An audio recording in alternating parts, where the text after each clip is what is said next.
Hey you guys, I am now making a video with my ring light, meaning that I no longer have to sit on my sofa with the light on me. I have my ring light on me. The possibilities are endless. This video is for ladies that have a home-based business, especially if you have men coming into your home as a bookkeeper. This is my bookkeeping video, okay?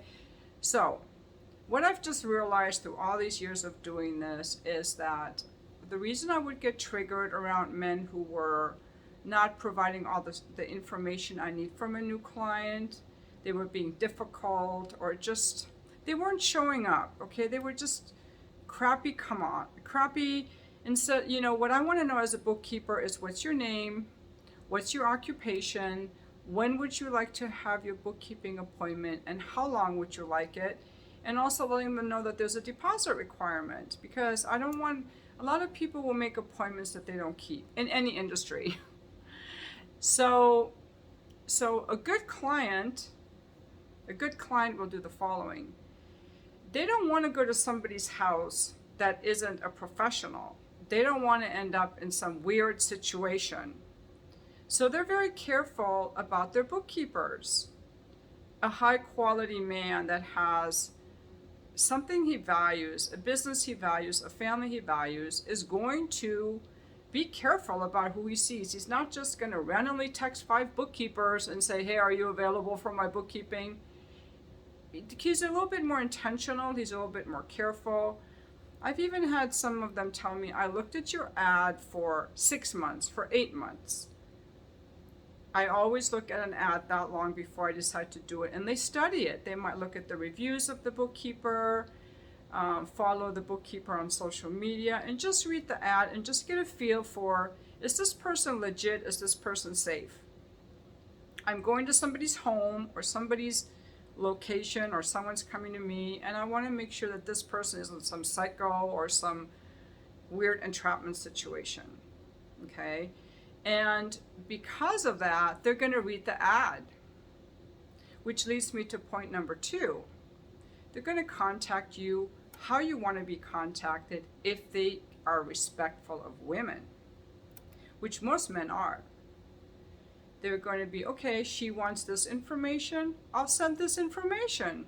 I trust her, I'm generous, I trust women, I checked her out, she's legit, I'm in. So now that I've really embodied this, anyone who doesn't do this is not even going to get a reply. I'm not going to try to convert everybody into a client. I'm not going to give everybody attention. I don't have to, because, and this is like a lot of me sharing my personal journey, because I have struggled with this for 6 years of getting annoyed at potential customers. And all of you who work with people, whether you're selling cars or bookkeeping services, or you're selling real estate or computer chips or party planning, whatever you do, people can be difficult. They can be unreliable, impulsive, disrespectful. But in this particular business, I'm dealing with men wanting a bookkeeping appointment with a woman. And so I look for men who are respectful of women. So just by me expecting, I finally realized that just from talking to my high value clients, and high value not meaning their money, not meaning their looks, a high value man is intentional, he is competent, and he's kind. He keeps his word, he's focused, he's respectful of other people, high value, good person. They care about their safety, and they want to be respectful to women. Those are the ones I want. Now, a lot of people approach me, and I'm not even going to spend time with them anymore or talk to them anymore, because what they do, they are not very careful about themselves. They're not careful about their own self-care. They're just impulsively racing around, looking at bookkeeper ads, being, hey, are you available? Hey, are you available? Hey, are you available? Oh, I didn't read the ad. Oh, I didn't know there was a deposit. Oh, hey, can I see you today? And they don't give a time. A busy man knows when he's free. There's no man who has a job who's just like well, whenever, unless he specifically says, Thursday's my day off, I'm free anytime during the day. But if he's just like, oh, sometime tonight, it's already a loser. I'm sorry, I'm going to use the word loser. Now there can, so they don't give all the information. The other thing they'll do is they haven't read the ad. They will leave out some information, or they'll be like, well, I didn't know there was a deposit. Okay, well then you're not my ideal client. It's about finding your ideal client instead of having to chase the money. That's what I'm getting at. And when you have when I have really good boundaries around how I expect to be treated, because my ad is very friendly. I'm so friendly. I'm so nice to guys. I treat them like a king. I only want to have men who also treat me like a queen. And that was the step I had to take, because I treat men that are in front of me like a king. You guys might not know this if you listen to my rants. I really, really do. I have super good reviews. And that's how I am in a relationship with the man. I treat him like a king. My problem was I didn't expect to be treated like a queen. I wasn't expecting to be treated like a queen. Because to me, queen was always some weird word, or it was some kind of entitled, grandiose thing. But if I treat you like a king, which means with respect and devotion, I want you to treat me like a queen, which means with respect and devotion. And I want to be around men who see women as a queen. And if they don't, there are different ways that they'll do things. For example, they're impulsive and disrespectful, and they're not careful about who they see, so they send text to a whole bunch of women. Or they'll make an appointment and not keep it. They do that with everyone, but I don't want people like that. Or they can be controlling. Well, or try to talk you into things. Again, a lack of empathy.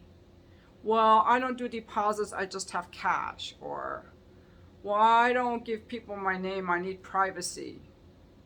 Okay, well then go on Grindr, okay? Because you can be as private as you want. Guys are not going to care. Go to a bathhouse. I'm a woman. If you don't know that, I don't want to see you.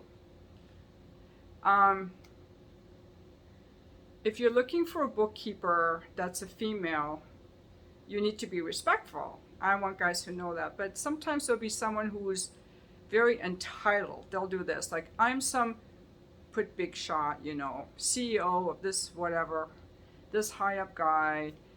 And they think that entitles them to do a bunch of emailing, or maybe I'll see you while they, text 10 women, and then they don't follow through, and they think their job or their status confers upon them some entitlement to treat you like some plaything.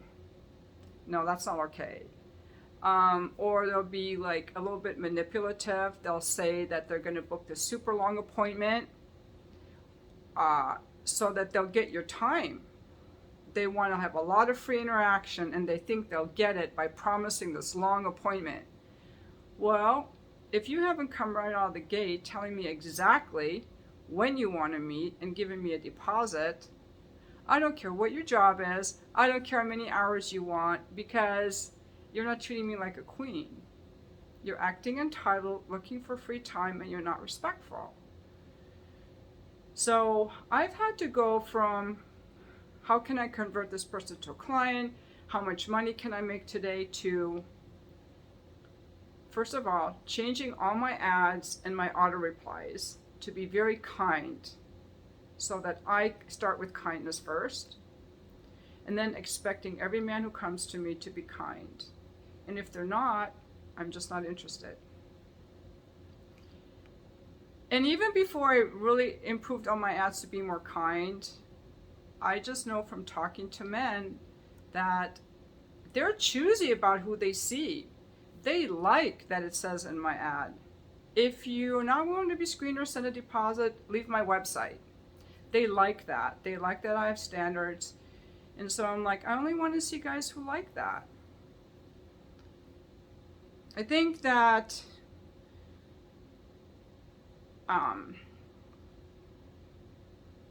in interactions with people, if you can choose your customers, if you're not like just chasing the money, if how you're treated and your mental health is important, it's so important that we don't work with people, bosses, co-workers, or clients who are dismissive of our feelings. I don't want to work with anyone who's dismissive of my feelings, and I have stepped into claiming that. I've stepped into claiming that in all areas. Like even on my YouTube channel, I used to not read the comments. I was like, I don't give a shit what people say. I'm just making videos. Very entitled of me. Now I reply to all the comments. If you're watching my video and you took the time to leave a comment, you deserve a reply. And if your reply to me is kind of backhanded or rude, instead of just blocking you, I kind of invite you into a conversation about what's that tone? That's not really respectful. It's not really nice. Would you please be more respectful? Fortunately, I don't have so many comments. I'm able to do that one-on-one attention like that, I think. And so I'm like, well, I'm nice. I want people to be nice to me. It's not good to be around people who are dismissive or neglectful. And try to be okay with it.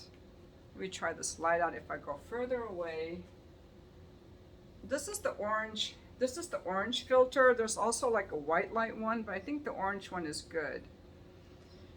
Anyway, I wasn't even planning on making a video. I'm just running around at home with my little tank top and my running shorts, cooking dinner right now, actually. But it's not good for my emotional health. I'm not going to call it mental health. Emotional health, because I like to stay very zen.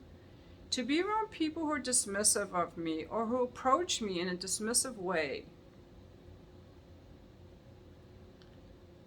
For example, my ad says, please text or email me the following information, and a lot of people will call. I used to make allowance for that, excuses for that, the same way I did with my husband, make excuses for people who don't treat me well. How can I be okay with this? Oh, there must be a reason they're calling. They're just trying to hear my voice. I would make excuses for them. I'm just realizing more how I internalize a lot of what my codependent mom did with my dad. Been making a lot of these parenting videos. And she was very fawning. She would always make excuses for him and put up with things. And when I was in my marriage, which was so emotionally neglectful of me, I either thought, well, I should be okay with this. How can I be okay with this? And so I would make excuses for inquiries that came in over a phone call. And I had my auto reply, please text me. But I didn't like that. I'm like, why didn't you read the ad? And I changed my replies constantly. For a while I was saying, I don't know what I was saying, but now I say, hold on, I gotta read it. That's the other thing too. I have a separate number in my ad. I don't want business calls on my personal phone. So I have an app called Sideline, S-I-D-E, line. With that app, I cannot send out links. So that's okay. So for the people who call, it says auto reply for callers. Calling shows you didn't read the ad or disregard my feelings. Goodbye. I want to say something, and I want to let people know how I feel. And goodbye, instead of like, I'm going to block you, or fuck you, loser, or, telling them you should text me. I already told you should text me. So see, all these things of like, please text me for appointments. It's already in my ad. Why do I have to repeat myself? Or, telling them what to do. It's already all in my ad. I don't want to repeat myself. So calling shows you didn't read the ad or disregard my feelings. Or calling me shows you didn't read the ad or you are disregarding my feelings. That's it. That's a very feminine way of saying it. I'm not angry, I'm not defiant, I'm not lashing out. And I like to reply to people who contact me, but I want to say something nice. And this is going to maybe make them think, maybe not. I don't have to teach them a lesson or tell them what to do or tell them off or figure out how to be okay with it. This is how I feel. I don't like it. So and then if they text me, I say, hi, it's so-and-so. For appointments, please send the information requested in my ad. If you already did, thank you. I'll get back to you shortly. And that's better than what I used to do, which was telling them again what was in the ad. I didn't do that with my kids. I learned in parenting that you tell your kids once, and if they don't do it, there's a consequence. I'll say tune you out. Like, having to repeat yourself is disempowering. And I think that's why I was getting mad. I was disempowering myself because I was making excuses for people that didn't want to, that didn't care how I felt. They were just impulsively calling up various people. I don't want those people. I want people who are a little bit more considerate because I'm considerate. And then with the texters, there's also a photo because that has the link to my website and has my hours and the deposit because I can only put a little bit amount in the text. I'm fine with this. I'm very happy with this. And, you know, what I may do is even now that I feel safe with this, I may even make my ads more friendlier. But I think I'm pretty good with that now. So I'm just sharing this with you. But I'll tell you, if you would have told me this a year ago, I couldn't have done it. I had to get to this point of this internal point, and I've been trying to figure this out for over 6 years. How to not get triggered with these people that would just be like, hey, you know, are you available? And I would get so pissed. Like, it's because I know it's bad manners, okay? I expect men to treat me properly, but my problem was, like, I would get mad. Why didn't you read the ad? And now I got to explain it to you. And now I got to teach you to read the ad. And it wasn't a good place to come from. And then I finally realized, well, I'm getting triggered because they're violating my boundaries. How can I have better boundaries? And then I made my boundaries walls. My ads were like, don't even contact me if you don't want to pay a deposit. And bless the guys that came to see me anyway, because once they get here, they're like, oh, once I sent the deposit, you were suddenly so nice. I'm like, yeah, well, now you know, I am. I wasn't so nice before, but now I can be nice to everyone because I'm standing in who I am and how I want to be treated. I'm standing in that. And if you don't treat me that way, I don't want you. That's it. And a lot of that came from just talking to good clients about their thought process.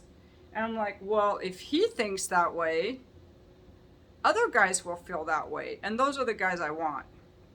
They're like, I like that you have standards. I like that you're choosy.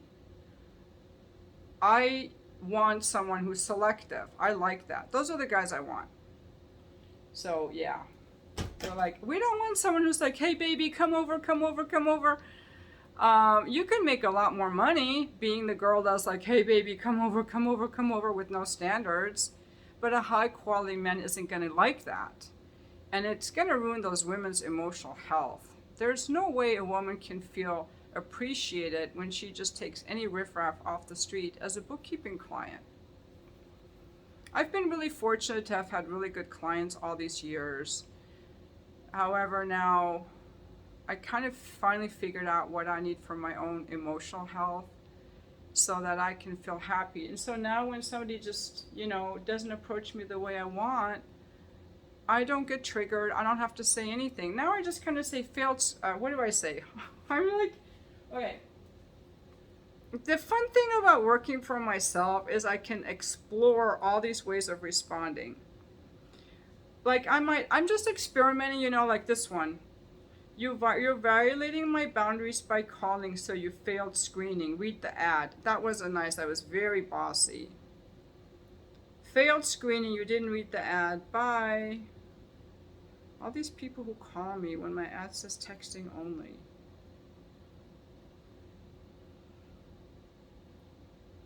So many people. Sometimes I just don't even reply. The problem is, if I don't block them, they're going to keep, every few days I hear from them again. So, failed screening. I'm just going to say goodbye. I feel like I should say something before I block them just to be polite, because I don't want to just cut people off and be one of those people. So anyway, I'm just doing my own personal stuff with this, and I'm going to take the phone off now and show you guys my light, which is taking up so much space in my little apartment. I'm like, where the fuck am I going to put this huge freaking light that's 6 feet tall? It's taller than I am, and it can go even taller. Here, check this out. That's it. The newer light. It's newer. It's called newer.